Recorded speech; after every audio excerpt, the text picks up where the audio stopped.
డబ్బు, అనారోగ్యం, ఉద్యోగం, వ్యాపారం, అప్పులతో బాధపడుతున్నారా? మీకోసమే లాంచ్ యువర్ ఫ్యూచర్ ప్రోగ్రామ్. నమస్తే, వెల్కమ్ టు సిమన్ టీవీ. ఈరోజు మనతో ఉన్నారు AMFI certified mutual funds distributor PS Chandrasekhar గారు. వీరితో మాట్లాడి మనం మ్యూచువల్ ఫండ్స్ గురించి ఉన్న డౌట్స్ అన్ని కూడా తెలుసుకుందాం. నమస్కారం అండి. నమస్తే అండి. సో ఇంతకుముందు డిఫరెంట్ మ్యూచువల్ ఫండ్స్ ఇన్వెస్ట్మెంట్స్ గురించి, ఇన్వెస్టర్స్ గురించి అన్నీ కూడా తెలుసుకున్నాం. సో ఇప్పుడు నా డౌట్ ఏంటంటే, మనకి నార్మల్గా ఇప్పుడు బేసిక్ శాలరీతో స్టార్ట్ చేయాలి, మ్యూచువల్ ఫండ్స్ మనం చేయాలి అనుకుని స్టార్ట్ చేద్దాము అని అనుకుంటూ ఉంటారు. సో వాళ్ళ శాలరీ వచ్చేసి బేసిక్ ఉంటుంది, సమ్ అరౌండ్ 20 or 30K ఉంటుంది. సో వాళ్ళు ఎలాంటి ప్లాన్స్ సెలెక్ట్ చేసుకోవచ్చు అంటారు? వాళ్ళకి ఏమైనా సజెషన్స్ ఇస్తారా? మ్యూచువల్ ఫండ్స్ అనేది, ఇన్వెస్ట్మెంట్స్ అనేది చాలా ఈజీ, అంటే తక్కువ అమౌంట్ నుంచి స్టార్ట్ చేసుకోవచ్చు. ఓకే. ప్రతి ఒక్కరికి ఈజీగా సూటబుల్గా ఉంటుంది. ఎవ్రీ మంత్ 100 రూపాయల నుంచి స్టార్ట్ చేసుకోవచ్చు. ఓకే.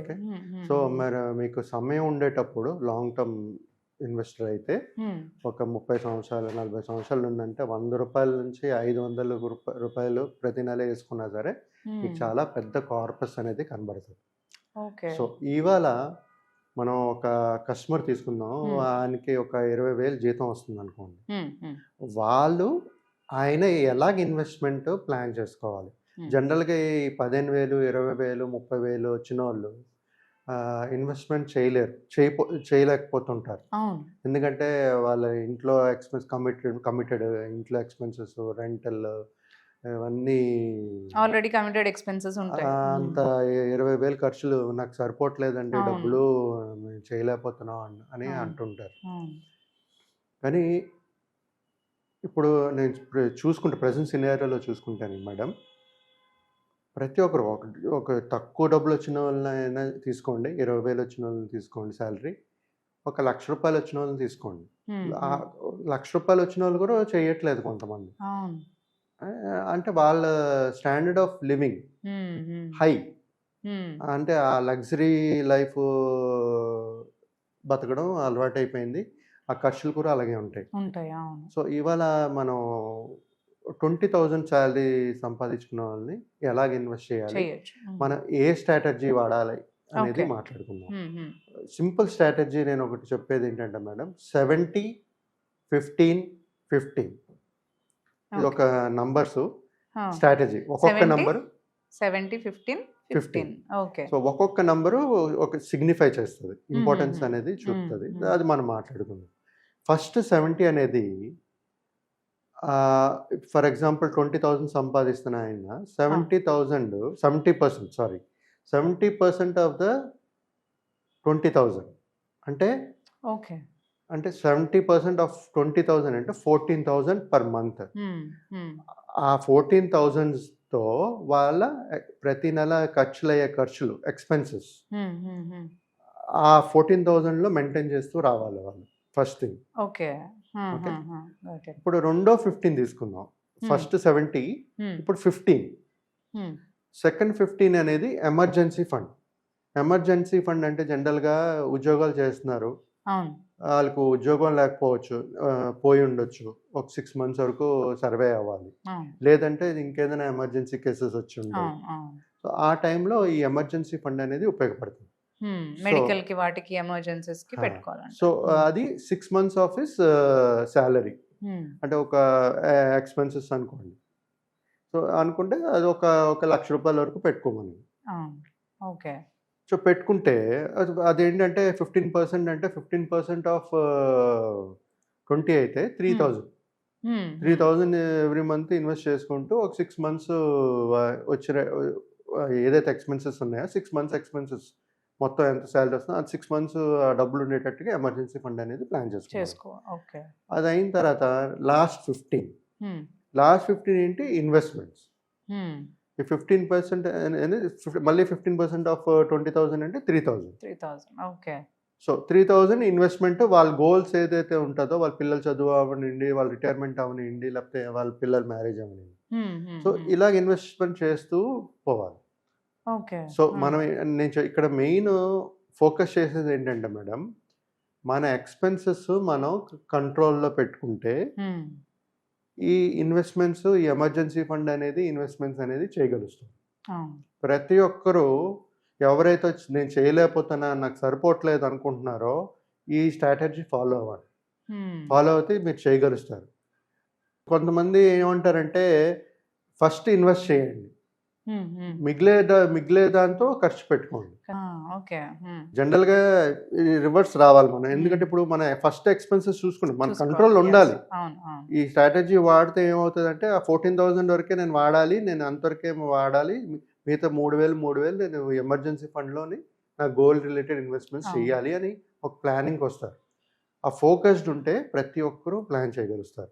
తర్వాత ఇప్పుడు ఎమర్జెన్సీకి మీరు ఒకవేళ పెట్టకపోయినా మనం లాంగ్ రన్ లో వాటి కోసం అప్పులు చేయడము, అవును, లేదంటే వేరే వాళ్ళ దగ్గర బారో చేసుకోవడం ఎలాగో చేస్తున్నారు వాళ్ళు. దానికి పెద్ద రిస్క్ ఇంకోటి ఏంటంటే ఇంపార్టెంట్ మేడం, మన వెళ్ళి డబ్బులు ఎవరినైనా అడిగితే అప్పుడు దొరకచ్చు. అవును, దొరకవచ్చు. ఇది గ్యారెంటెడ్, మనకి టైం కి అందుతుంది. ఇది ఏంటంటే మనకి ఇవాళ కావాలనుకుంటే 3వ రోజు మీ అకౌంట్ లో ఉంటుంది. సో మన డబ్బులు మన ఎవరికి అక్కడ మనకు కావాల్సినప్పుడు వాడుకోవచ్చు. ఎక్స్పెన్సెస్ కంట్రోల్ చేస్తూ ఎమర్జెన్సీ ఫండ్ ఒకటి క్రియేట్ చేసి ఇన్వెస్ట్మెంట్స్ కూడా చేస్తూ ఉంటే వాళ్ళ ఫ్యామిలీ ఫ్యూచర్ బాగుంటుంది.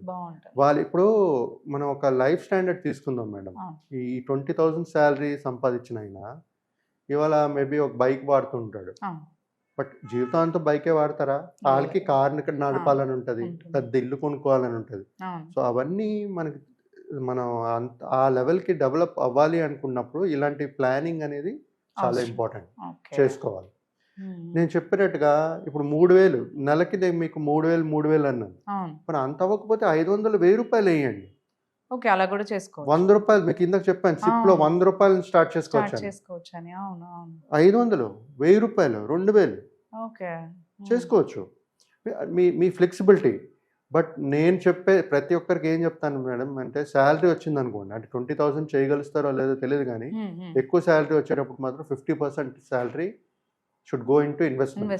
ఫస్ట్ మీ జీతం అకౌంట్లో పడగానే మీ ఇన్వెస్ట్మెంట్కి వెళ్ళిపోవాలి, 50% ఇన్వెస్ట్మెంట్స్కి వెళ్ళిపోవాలి. ఆ 50% మీరు చేయాలి. ఆ 50,000లో కూడా మరి మీరు హెల్త్ ఇన్సూరెన్స్ తీసుకోవాలి. అప్పుడే కదా మీరు దాని మీదుగా డబ్బులు తీరు. మీకు ఏదైనా ఇన్సిడెంట్ జరిగింది అనుకోండి, హాస్పిటలైజ్ అయ్యారనుకోండి, will not touch your investment goals. So ఇది మెయిన్ అండి. దీంట్లో బేసికల్గా మనం అనుకునేది ఏంటంటే 12 to 15% అనేది లాంగ్ రన్లో రిటర్న్స్ వస్తాయి మ్యూచువల్ ఫండ్స్. ఇది ఏంటంటే best investment strategy mutual funds. Inflation beat చేస్తుంది, inflation around 6% something, which gives a return of 12 to 15%. మీరు బ్యాంక్లో వేసుకున్నారు అనుకోండి ఎఫ్డీలు, మీకు ఇన్ఫ్లేషన్ కూడా బీట్ చేయదు. అంటే ఫ్యూచర్ కష్టమైపోతుంది, ప్రతిదీ పెరుగుతూ ఉంటుంది కదా, ఇన్ఫ్లేషన్ ప్రతి రేట్లు పెరుగుతుంటాయి కాబట్టి మన డబ్బులు కూడా ఆ విధంగా పెరగాలి. సో మ్యూచువల్ ఫండ్లో ఇన్వెస్ట్ చేసుకోవాలి, ఈ స్ట్రాటజీ ఫాలో అవ్వాలి. ఓకే, ఇది కాకుండా మేడం ఇప్పుడు మనం 3,000 ఇన్వెస్ట్మెంట్ చేస్తారని చెప్పాను. ఇప్పుడు ఆ 3,000 ఒకవేళ 30 years ఇన్వెస్ట్ చేశారు అనుకోండి, మనం 12% రిటర్న్స్ తీసుకున్నాం అనుకోండి, వాళ్ళు ఇన్వెస్ట్ చేసిన అమౌంట్ 10,80,000. 10,80,000 ఇన్వెస్ట్ చేస్తున్నారు. 30 years తర్వాత వాళ్ళకి 12% రిటర్న్స్ చూసుకుంటే 1,05,00,000. See the magic, power of compounding చూడండి. మీకు వచ్చిన అమౌంట్ మీద వడ్డీ చక్రవడ్డీ అంటారు చూసారా, కాంపౌండింగ్. అది నార్మల్ గా సేవ్ చేయాలంటే సాధ్యం కాదు, ఖర్చు అయిపోతున్నాయి అని అంటారు, లేకపోతే ఏదో ఒకటి. మీరు జస్ట్ చూడండి, ఒక 20,000 person if is investing 3,000 rupees every month, దీంట్లో నేను ఓన్లీ ఇన్వెస్ట్మెంట్ ఆఫ్ గోల్స్ తీసుకున్నాను, ఎమర్జెన్సీ ఫండ్ తీసుకోలేదు. ఎమర్జెన్సీ ఫండ్ కూడా ఇన్వెస్ట్ చేస్తుంటారు కదా, అంటే డబుల్ అయిపోవచ్చు కదా. 2 కోట్ల 10 లక్షలు 2 కోట్లు అది యూస్ చేయకపోతే అది కూడా ఉంటుంది. సింపుల్ గా ఈ స్ట్రాటజీ, ఇన్వెస్ట్మెంట్ స్ట్రాటజీ 70-15-15 ఫాలో అవ్వండి, ఇన్వెస్ట్ చేయండి. 3,000 లేకపోయినా 1,000 రూపాయలు 2,000తో స్టార్ట్ చేయండి. మీ కార్పస్ అనేది మీరు క్రియేట్ చేయగలుగుతారు. మీరు మ్యాజిక్స్ చూస్తారు, మీ జీవితంలో ఏదైతే అనుకోలేదో అలాంటి డబ్బులు మీరు మీ అకౌంట్లో చూస్తారు. అసలు డౌట్స్ అయితే క్లియర్ అయ్యాయి. ఎందుకు అంటే ఇప్పుడు చిన్న శాలరీస్ నార్మల్గా అనుకునే వాళ్ళు అయ్యో మాకు ఎంత తక్కువ వస్తుంది ఏం చేయలేమని అనుకుంటారు. మీరు చాలా బాగా చెప్పారు ఎలా స్టార్ట్ చేయొచ్చు అండ్ ఎంతవరకు వాళ్ళకి ఎండ్ అవుతుంది, ఎలా యూస్ఫుల్ అవుతుందని. థ్యాంక్ యూ సో మచ్ అండి. Thank you.